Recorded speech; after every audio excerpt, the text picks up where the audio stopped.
Hi English students, this is Mrs. Peacock, and at this point we need to talk about the research paper, which is the very first essay we're going to work on in English 102, and it is the most involved essay, so I want to take a few moments to definitely explain not only this topic sheet, but some concepts within it.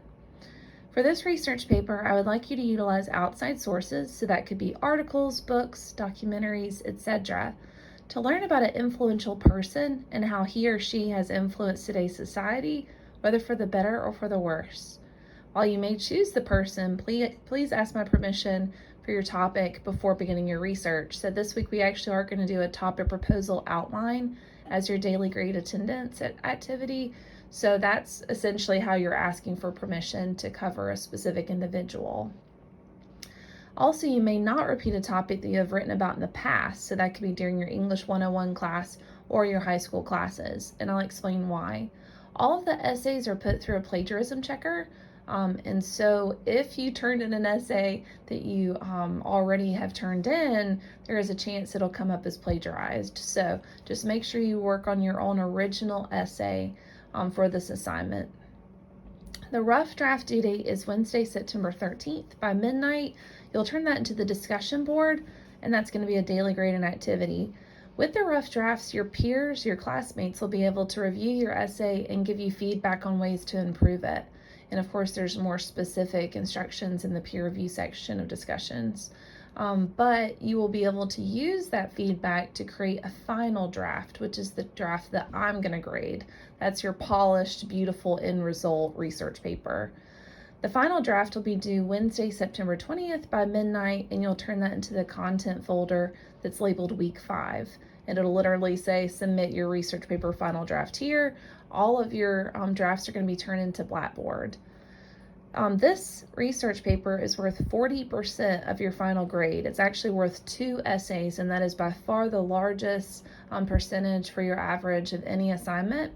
But you are going to have several weeks to work on this, and I'm here to help you through this. Also, we have a fantastic writing center with tutors that can tutor you online or in person. So if you'd like some extra assistance, our writing center is free to any Wallace student.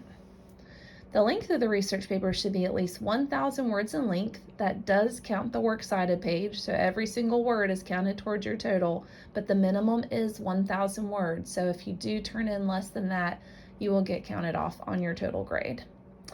The formatting is 12-point Times New Roman font, double space with MLA heading and style. The Seagull book that you use in English 101 has a really good example on page 192.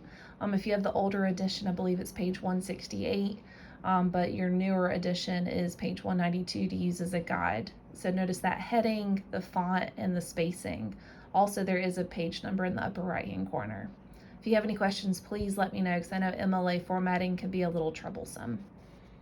So all your papers are going to have MLA heading and style, double space with that font, but this paper has to have a works cited page. It's not a research paper without a works cited page. And when I say works cited page, I do not mean a list of links just copied and pasted haphazardly.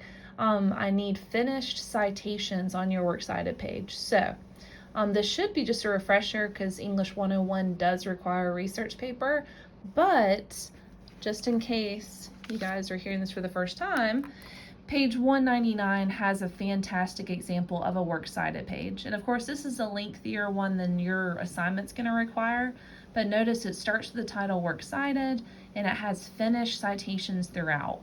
Your textbook has examples of how to cite different types of sources, whether it's an online source or a textbook or an online video even. They've got all sorts of great examples within the green section of your textbook. That's the MLA section. But if you do ever have any questions about how to cite a source, please just let me know. You can even email me and ask me directly how to cite a particular type of source, or send me the website link and I'll help you cite it. But I'd much rather you ask how to cite something versus not citing it and getting marked off for that. This research paper must include at least 3 outside sources, and you don't have to include a specific variety. Some students have asked if you have to include like 1 book, 1 website, so on and so forth. It really doesn't matter to me as long as your source is reliable. You cannot use a blog or Wikipedia as a source. I need legitimate sources. So anything you find in a database like Alabama Virtual Library, Gale Power Search, those sort of things are going to be academic great sources.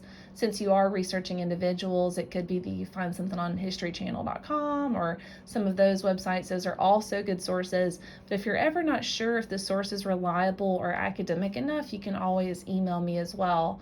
I'm happy to answer those questions.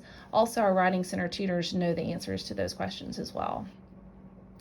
The final draft late submission rule is that 10 points are taken off every day late for that final draft. So just make sure you turn in this final draft by Wednesday, the 20th, by midnight, and you will not have any points deducted. But that's to reward students that turn in their essays on time.